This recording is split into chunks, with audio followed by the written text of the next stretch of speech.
Hi friends, నేను మీ Nasruddin.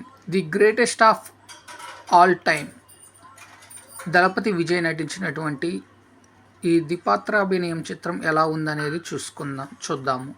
So సహజంగా ఈ సినిమా డైరెక్టర్ వెంకట్ ప్రభు ఆయన గత చిత్రాలకు మళ్ళీ స్క్రీన్ ప్రజెంటేషన్, స్క్రీన్ ప్లే తోటి మిస్మరైజ్ చేశాడా అంటే చేశాడనే చెప్పొచ్చు.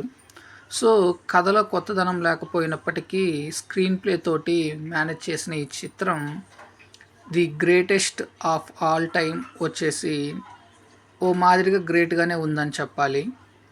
ఇకపోతే ఇందులో ముఖ్యంగా విజయ్ దళపతి యాక్టింగ్ గురించి చెప్పాలంటే డ్యూయల్ రోల్లో సన్గా, తండ్రిగా బాగానే మెప్పించారు. ముఖ్యంగా ఇటువంటి కథ క్యారెక్టర్ ఆయనకి కొత్త ఏమి కాదు. ఇప్పటికే ఎన్నో చిత్రాల్లో ఇటువంటి పాత్ర అనేది పోషించాడు. సో కొత్తదనం లేని నటనతోటి, కొత్తదనం లేని కథతోటి, కొత్తదనం లేని పెర్ఫార్మెన్స్ తోటి పర్లేదు అని అనిపించినప్పటికీ సినిమాలో ఏదో కొరత అనేలా ఉంటుంది. ఇక ఫస్ట్ హాఫ్ చూసుకున్నట్లయితే ల్యాక్ చేశారు, క్లియర్ కట్గా అర్థమైపోతుంది. కథలో కొత్తదనం లేకపోయినప్పటికీ సినిమాని మటుకి 2 గంటల 59 నిమిషాల రన్ టైం తోటి లాగ్ చేశాడు. సో ఈ సినిమా కేవలం 2.5 అవర్లు ముగించే సినిమాని ఎందుకు 3 అవర్స్ దాకా లాగ్ చేశారనేది మనకి తెలియదు. ఇకపోతే ఈ సినిమా చూస్తున్నంతసేపు పాత సినిమాలు గుర్తుకు రావటం విశేషము. అట్లానే ఈ సినిమా స్టోరీ లైన్ వచ్చేసి చిన్నప్పుడే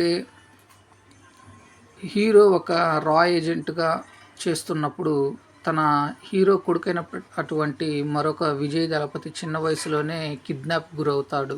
అందరూ చనిపోయారు అని అనుకుంటున్న ప్రాసెస్లో అనుకోకుండా విలన్ చేతులకు దొరకటము, ఆ విలన్లు పెంచి పెద్ద చేసి తన తండ్రి మీదకే ఉసికొలపటము, ఆ తదనంతరం తన తండ్రిపై ఎటువంటి పోరాటం జరిగింది, తండ్రి కొడుకుల మధ్య ఎటువంటి ఘర్షణ జరిగింది అనేదే స్టోరీ లైన్.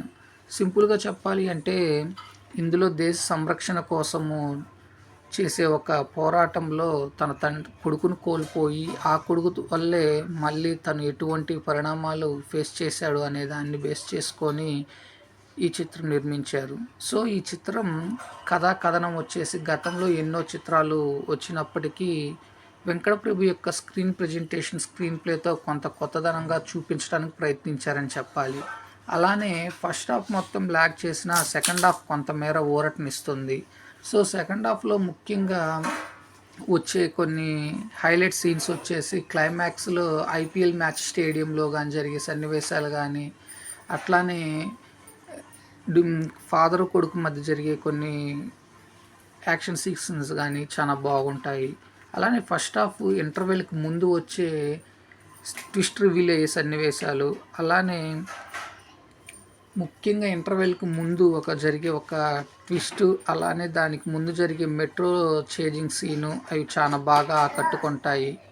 సో ఓవరాల్గా చూసుకున్నట్లయితే బీజిఎం, మ్యూజిక్ అంతగా ఆకట్టుకోలేదు. ఇకపోతే ఎడిటింగ్ పర్లేదు అనిపిస్తుంది. ప్రొడక్షన్ వాల్యూస్ బాగానే రిచ్గా మెయింటైన్ చేశారు. ఈ సినిమాకి ప్లస్ పాయింట్స్ వచ్చేసి కొన్ని అక్కడక్కడ వచ్చే హైలైట్ సీన్స్, 2-3 ట్విస్ట్లు, screen presentation, screen play. Minus వచ్చేసి కథనం, స్లో నేరేషన్. ఇకపోతే మెప్పించదగని యాక్టింగ్.